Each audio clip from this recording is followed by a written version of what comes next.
In this video, we are going to study central limit theorem. We will first start by looking at mathematical intuition and mathematical parts behind the theorem.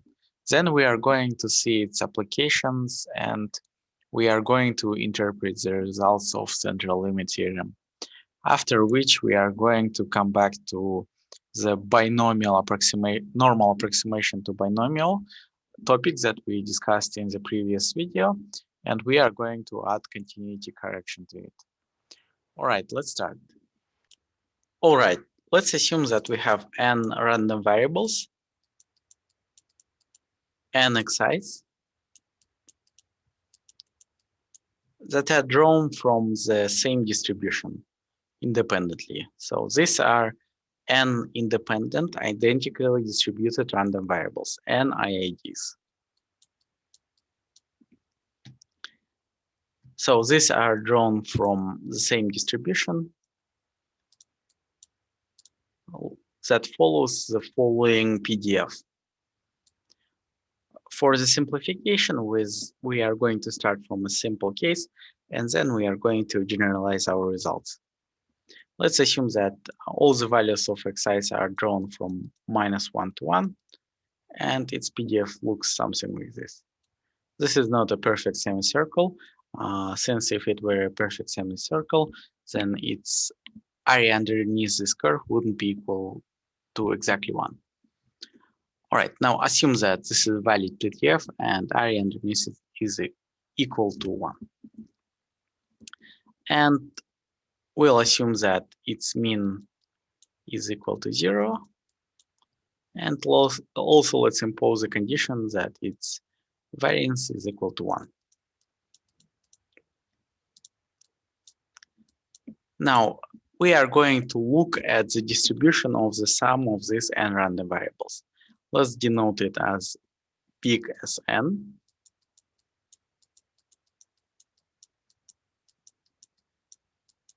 Which is equal to the sum of those xi's.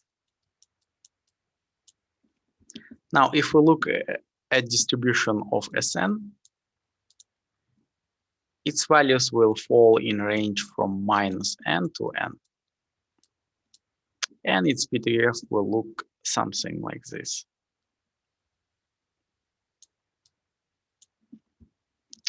All right, now, if we look at limiting distribution of Sn as n is approaching to plus infinity, then this graph here is going to get wider and wider, which is not very interesting case.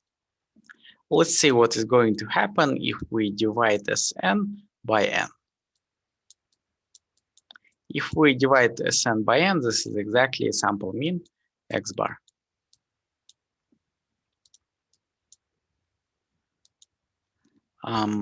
Well, first, its mean is going to stay at 0. Let's take a look at the expected value of x bar.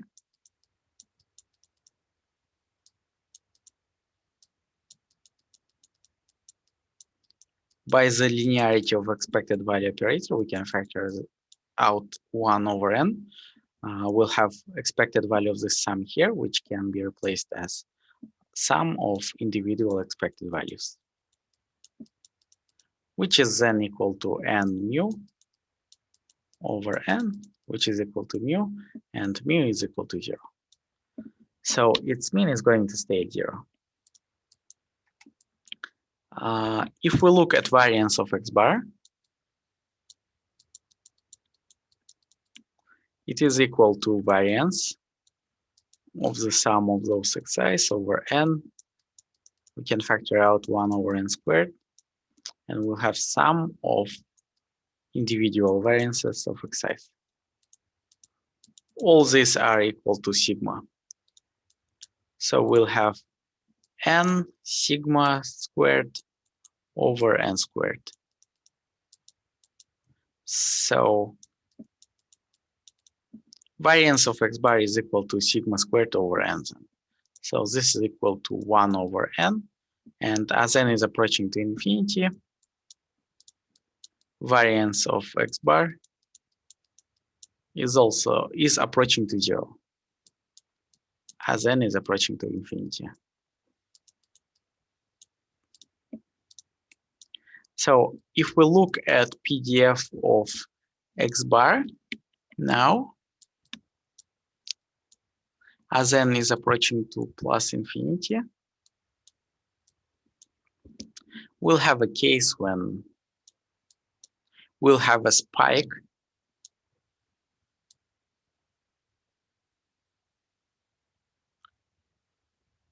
with an infinite height, with all its mass surrounded near point of zero. So we got a limiting distribution for X bar here, but it's also not a very interesting result. And we are going to apply the following trick. Now, instead of dividing our sum of xi's by n, we are going to divide it by root of n. So let's take a look at distribution of Sn over root of n. The mean of this expression is going to be equal to 0 by the same argument. Now, if we look at variance of Sn over root of n, the following is going to happen. It is equal to 1 over n, so root of n squared, multiplied by variance of sum of those xi's, which is equal to n sigma squared over n, following the similar argument that we have looked at before. So this is equal to 1. So as n is approaching to plus infinity now, variance of this expression is approaching to 1. Meaning that the shape of our graph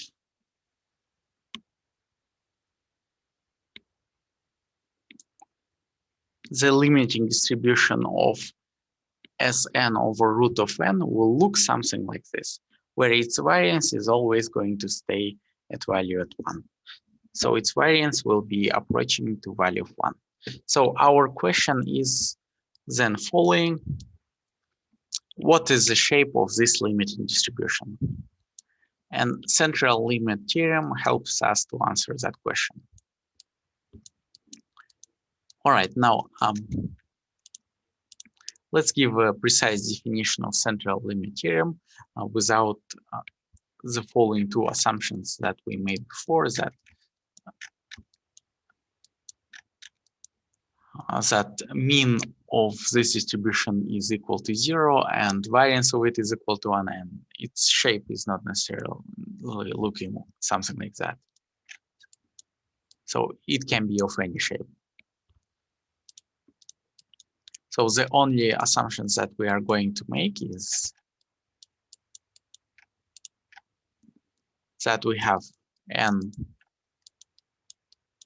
IIDs, so n identically distributed, independent identically distributed random variables. So Sn is then equal to the sum of those xi's. First, I want the expressions that I will be working with to have a mean at 0, since if it will have mean different from 0, it's always will be scaling up or down when n will be approaching to plus infinity. So let's assume that our sample size is equal to n, and let's assume that the values of Sn then will fall in range from -5 to 5. And if the value of mean of expression we'll be working with is different from 0, then as n will be increasing, for instance, if n will go up to 10, then this mean here will always be shifting. So the position of mean will not converge. So let's assume that if the sample size is going to be equal to 15, then mean here will be shifted even further to the right. All right, so first I want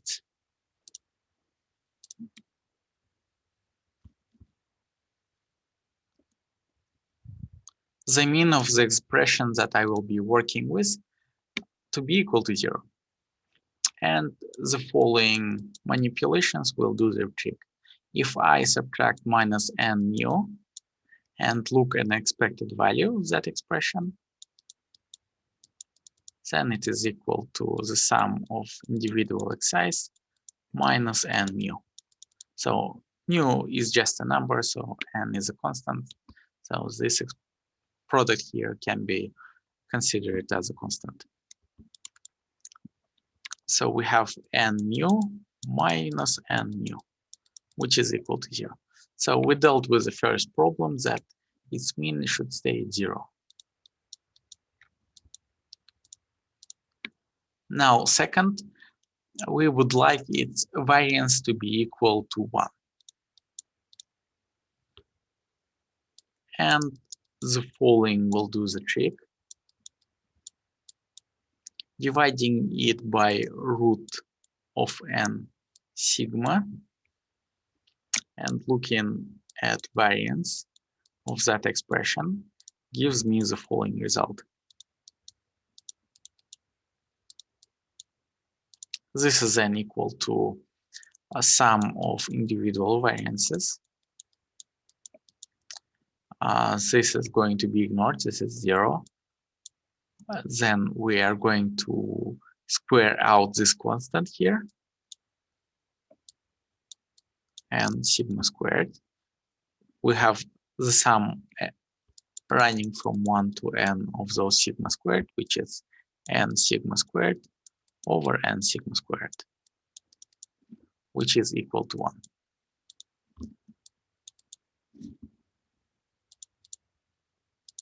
So it turns out that limiting distribution of this expression here is a normal distribution. We are going to show how to interpret the results of central limit theorem in a moment, but central limit theorem is by far one of the most important results in statistics. It finds its application in many different fields of science. All right, so now let's give a precise definition statement of central limit theorem, short for CLT. So we have n IIDs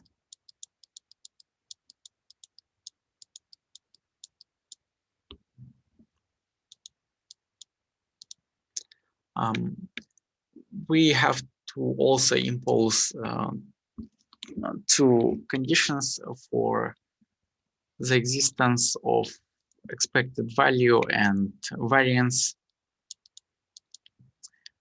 Expected value of those xi's should be finite, and variance sigma squared should also be finite. So mu and mean and variance of the distribution we are drawing our IDs from should be, those two should be finite. All right. Now, if we look at limit as n is approaching to plus infinity of the following expression of the sum of those xi's minus n mu over root of n sigma, then it turns out that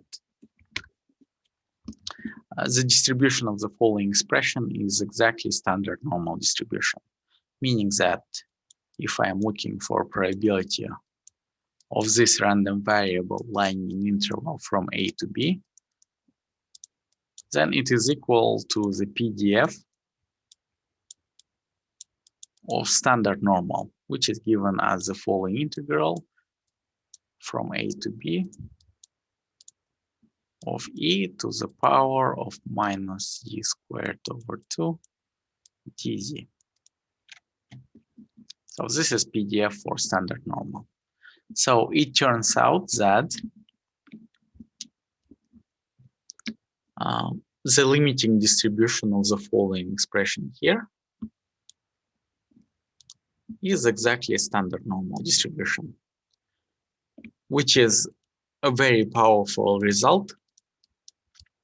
So we can also write this down in more convenient form for us. So limit as n is approaching to plus infinity of probability of the following random variable x bar minus mu over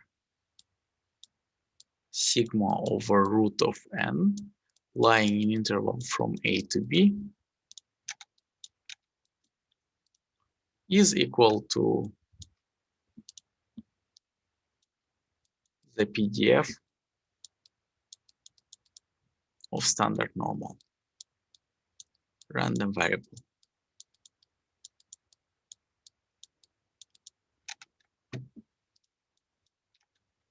All right, so now let's look at the interpretations of central limit theorem.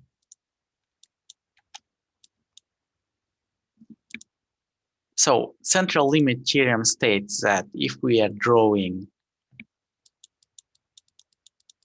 n random variables that are independent and identically distributed from some distribution, and we don't care about the shape of the distribution. It can be discrete, it can be continuous, it could be unimodal, it could be bimodal.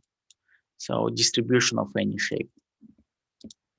Then if we look at shape of distribution of x bar, then x bar is going to follow normal distribution with mean mu and variance of sigma squared over n.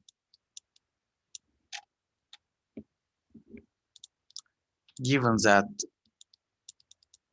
mean of original distribution we are drawing our random variables from is given as mu and its variance given as sigma squared. So this is a very powerful result, meaning that if we have distribution of any form, the limiting distribution of x bar is going to be normal. So here we can have a distribution of any shape. It can be exponential. It can be discrete.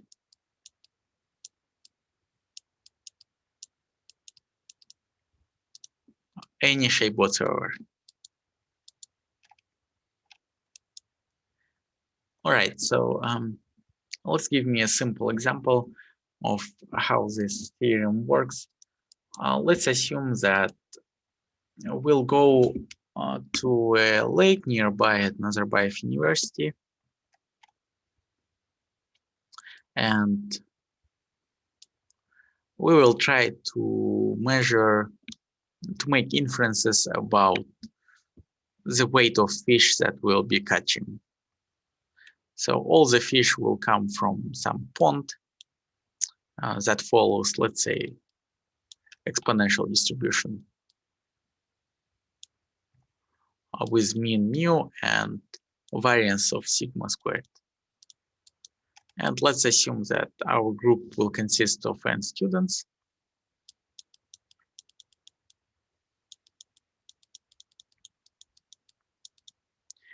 And each student is going to catch a single fish. Then we are going to record the weight of these fishes in these n random variables from x1 to xn. Then what I'm going to do is I'm going to measure average weight of fish you guys have caught. Now we are going to repeat that experiment again and again, and we are going to make a plot of distribution for average weight of fish that you guys have caught. And it turns out it doesn't matter what is the shape of original distribution of weight of fish in a pond.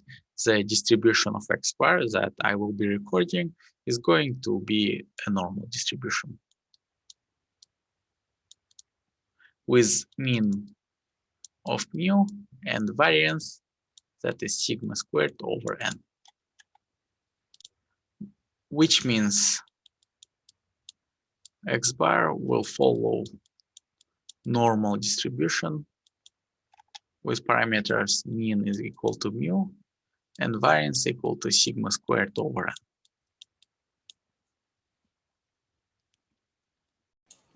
Now let's make a simulation of our fish problem using R. Let's assume that we'll have 1,000 students sitting near the pond and catching the fish.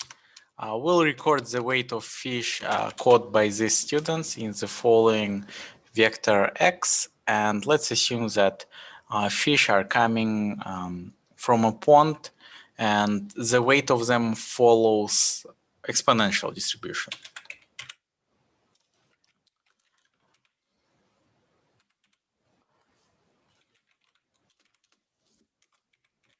So exponential distribution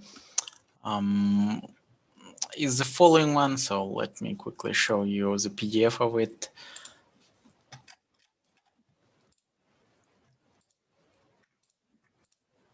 Right, so here is exponential distribution. The PDF of it given us lambda e to the power of minus lambda x. So it has the parameter lambda, which is given as the mean of that distribution is given as 1 over lambda. So rate is going to be equal to point. Let's set the rate as a 0.1. Then mean of that exponential distribution is given as 10. All right. So here we record the weight of fish caught by our students in vector x. This is a random vector, by the way, guys. So a vector that contains random variables is called a random vector. So our vector has n random variables. So it's a random vector of length n. All right, now let's plot. Let's see, what do we have here? Let's make a histogram of our vector x, and the histogram will show a resemblance with PDF of exponential distribution. All right, so let's see what's going to happen. Okay, now, as you can already see, it more or less looks like exponential distribution. To see that more clearly, let's make the width of those bins a little bit smaller. Okay, so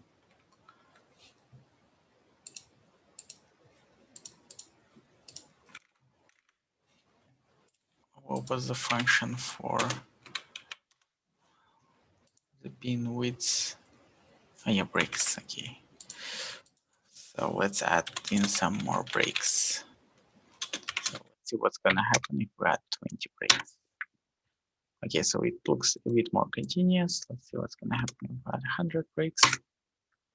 All right, so more or less looks like a PDF of exponential random variable. Let's increase our number of students to 10,000. Let's see what's going to happen. All right, so as you can see, it shows a clear resemblance with a PDF of exponential function. All right, now what we are going to do next is we are going to repeat that experiment again and again. Let's for a loop.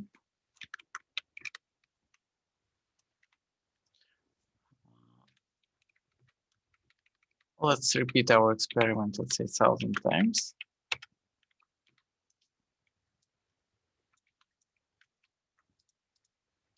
And then I will be recording average weight of fish caught by n students in this vector here, x bar. So this is mean of x. All right, now distribution of those x's is exponential, and by central limit theorem, then distribution of x bar should be normal distribution, right? So let's see whether that is true by making a plot of x bar. Right, perfect. Oh, let's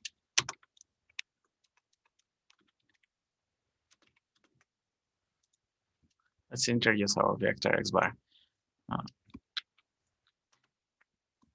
Okay, great. Now, as you can see, so in previous plot, we had the PDF of x, so PDF of exponential distribution. Now this is this histogram should show resemblance for a PDF of x bar. So as you can see, it more or less looks like a symmetrical, maybe bell-shaped curve.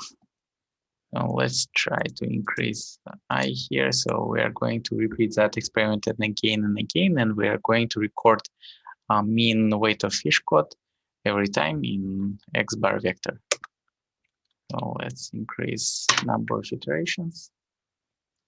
All right, so as you can see, it more or less resembles normal distribution here. All right. All right, now one more thing to notice is that if x follows exponential distribution with parameter lambda is equal to 0.1, then its variance should be equal to 1 over lambda squared. So variance of x in our case is equal to 100 as of 1 over lambda squared. Its mean is equal to 1 over lambda and is equal to 10 in our case. Then according to central limit theorem, x bar is going to follow normal distribution with mean same as mean of x. That should be equal to 10, and variance given as sigma squared over n, so mean of variance of x divided by n. So 100 divided by our sample size here, which is given as 10,000. So this is 1 over 100. Okay, so let's check whether that is true by printing out the values for variance and mean of x bar. Let's print mean of x bar, and let's also print out the variance of x bar.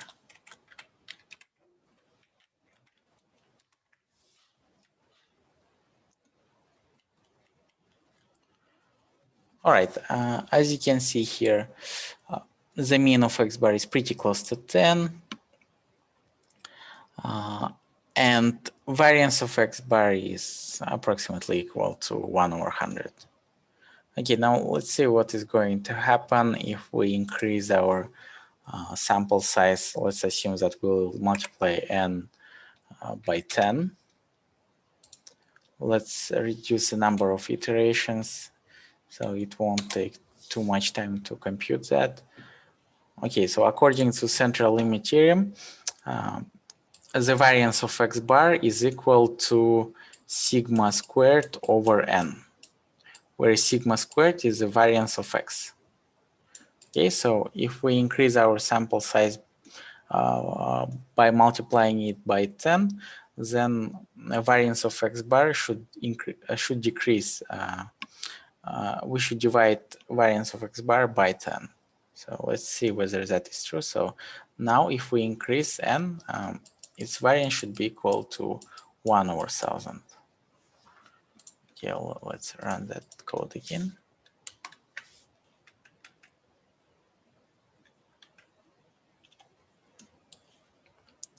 All right, now as you can see, mean didn't change, and variance of x bar is approximately equal to 1 over 1,000.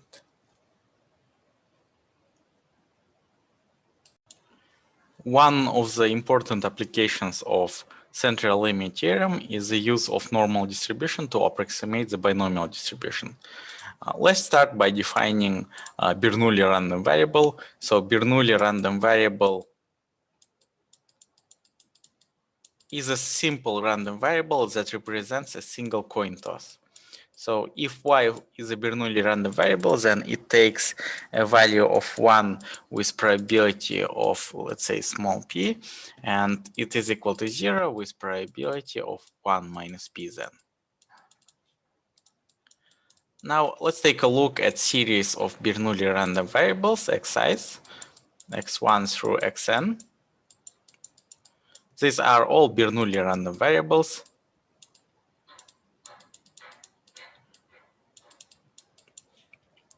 So this x's are my independent identically distributed random variables. And then if we look at the sum of this, let's represent it as x without subscript. Then this sum here represents our binomial random variable. So x here is a binomial random variable then. Now we know mean of binomial random variable.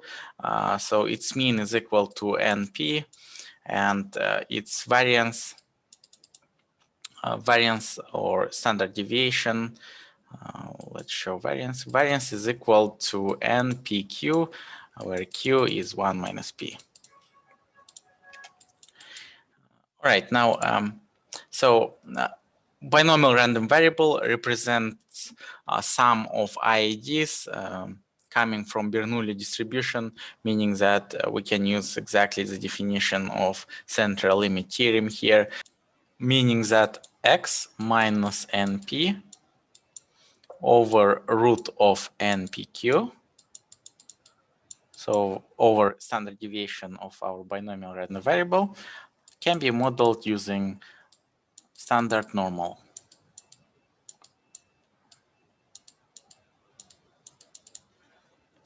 Using standard normal distribution.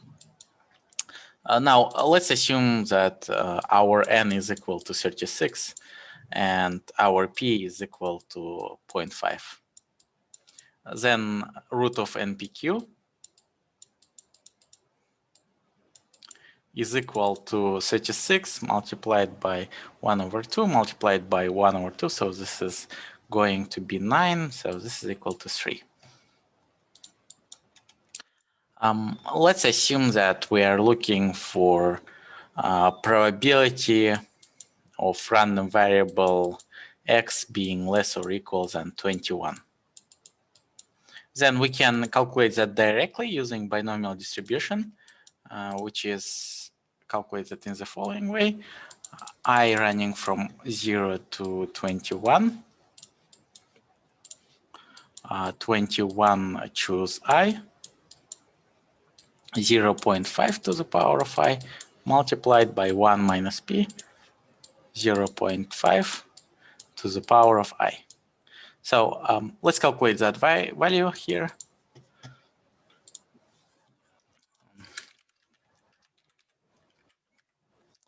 Number of successes is oh, I'm sorry. So number of, this is 36. Choose I, right? Since the number of trials here is 36.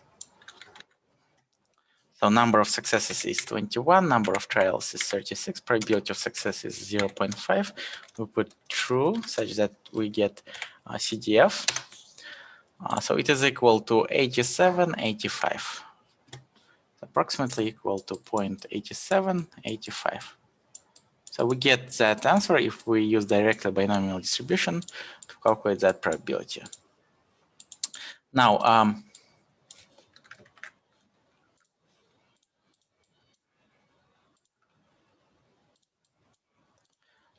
if I subtract minus mean, which is 36, minus mean, mean is equal to NP, which is 36 divided by 2, so this is 18. Minus 18 over standard deviation of binomial minus 3. which is then 21 minus 18 divided by 3. So we get, since according to central limit theorem, this is standard normal, we get probability of standard normal random variable being less or equal than 1. Now here we can use our standard normal table to calculate that value.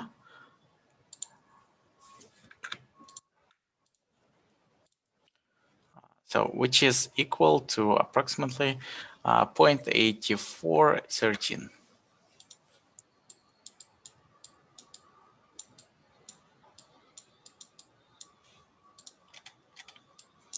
Now this value here is a pretty good approximation of the actual value we calculated. However, it could be better. Now, so we're looking for probability, our binomial random variable, being less or equal than 21. So 1 second.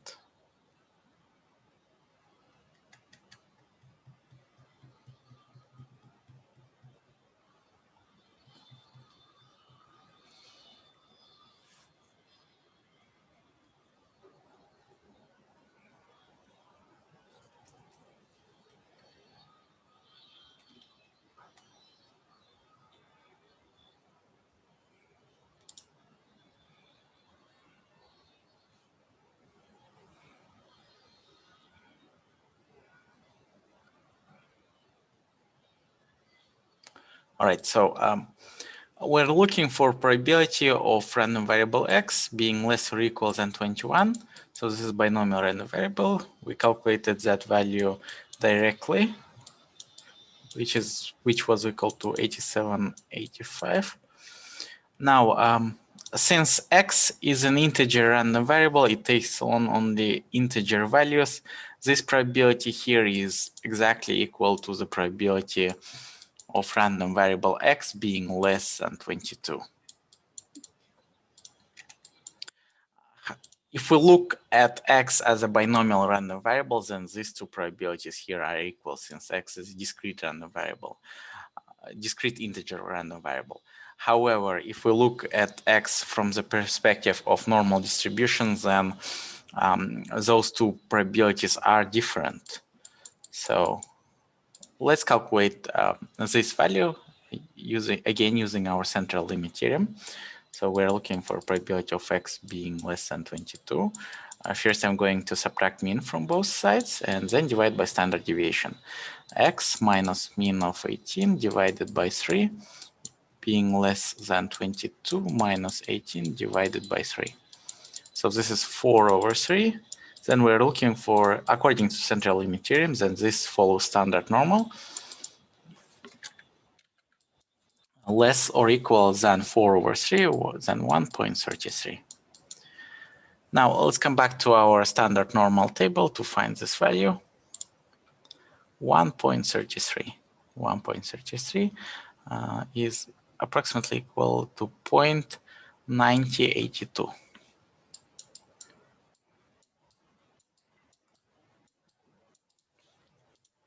All right, now this is also quite nice approximation of an actual value of 8785. However, so when we approximated this probability using the value of 21 in our normal distribution, then we slightly underestimated this value here. Now, if we are using the value of 22 to approximate this value here, then as you can see here, we are slightly overestimating the value. So the reason for that is following. Let's make a plot of PDFs of normal distribution and a PMF of our binomial distribution. So our mu is at 18. So the plot of normal then similar to this one. And here we have PMF of binomial. So we are using this continuous curve here to approximate the point masses given by PMF of binomial distribution. So then if we are looking for probability 19, 20, 21,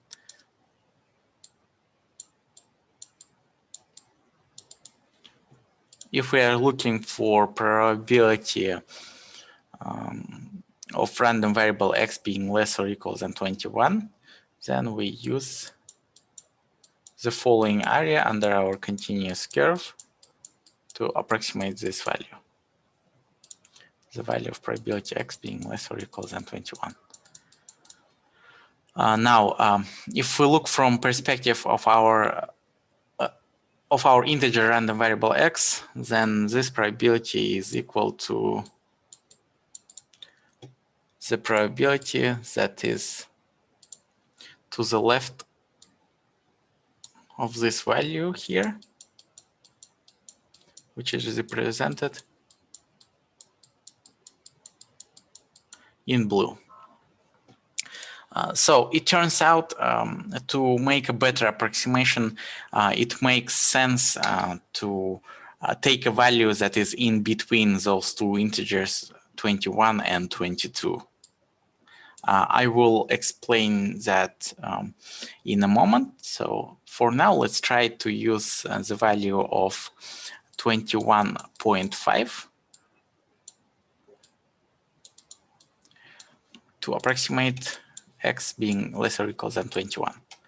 So we are looking for probability x being less or equal than 21.5. So this is probability x minus mu over standard deviation, x minus 18 over 3 being less or equal than 21.5 minus 18 divided by 3. So according to central limit theorem, this is standard normal. So this is then 3.5 over 3.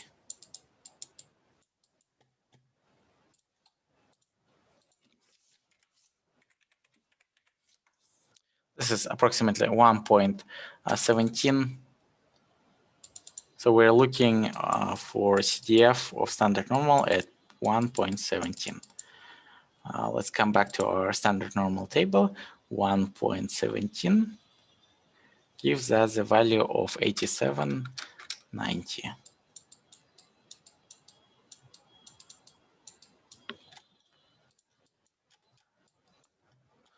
Now, as you can see, this approximation is approximates our value of 87.85 much better than the values we got when we used strictly probability of x being less or equal than 21 or probability of x being less than 22. Now, the reasoning for this is following. Again, let's plot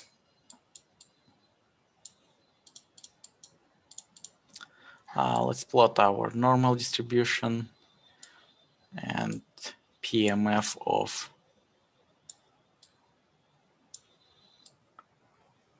binomial distribution. All right.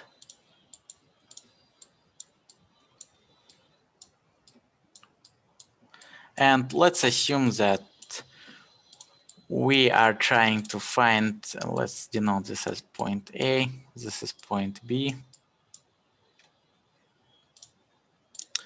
Let's assume that we're trying to find probability that of our binomial random variable lying in interval from A to B. Then we are using continuous curve to approximate our discrete PMF. Here is the poles as the integer values of random variable x here represent probability of that random variable being equal to this value here. And continuous curve here, we use areas underneath it. So let's try to do the same for our PMF. Let's extend our point masses here to rectangles of width 1. So left endpoint here is going to be A minus 0.5. Right endpoint here will be A plus 0.5. So next pole is at A plus 1. So we'll extend it to rectangle of width 1.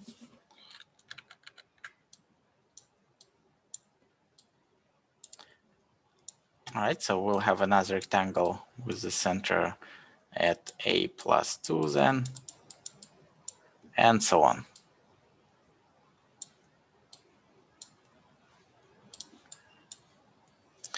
Then if we multiply the width of that triangle by the height of it, the width of that triangle is 1 and the height of it is A plus 2. We'll get a value of our binomial random variable being exactly equal to the values on x-axis.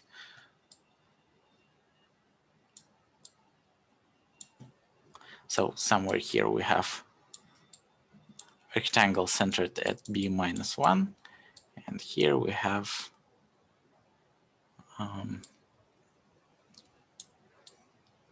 rectangle centered at b.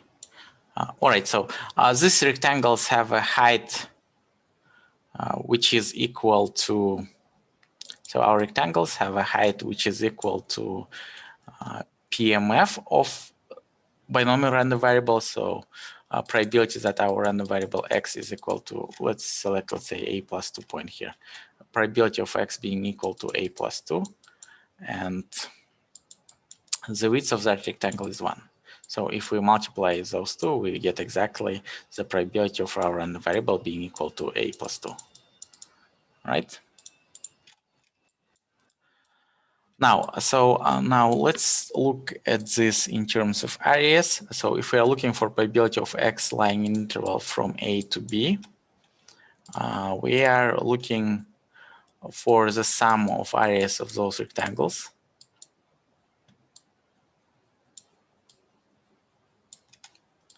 And so on.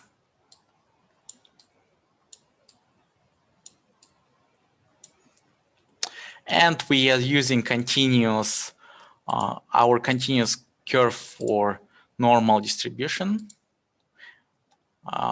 Let's assume if we used our approximation without, the continuity correction. So then we would be looking for an area under the following interval from A to B, which we are going to color in red.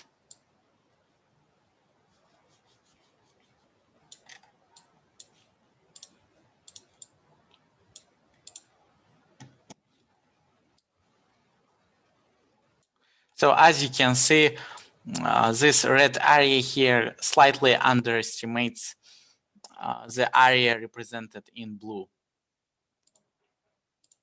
meaning that it would be would have much better approximation if we used the probabilities for x lying in interval from a minus 0.5 to b plus 0.5 instead.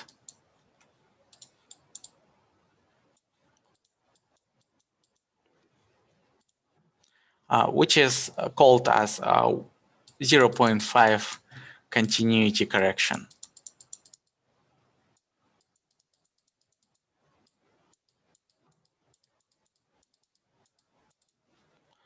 And I summarized it in the following nice table here.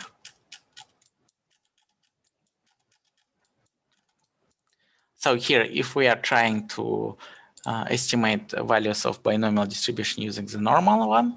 If we are looking for probability of our binomial random variable being equal to n, then we should use the probabilities for normal distribution for x lying in interval from n minus 0.5 to n plus 0.5. And if we're looking for probability of random variable x being less or equal than n, we should proceed to use the normal approximation at x being less than n plus 0.5, and etc. So this table summarizes our findings for various cases. Now, let's come back to the statement of central limit theorem.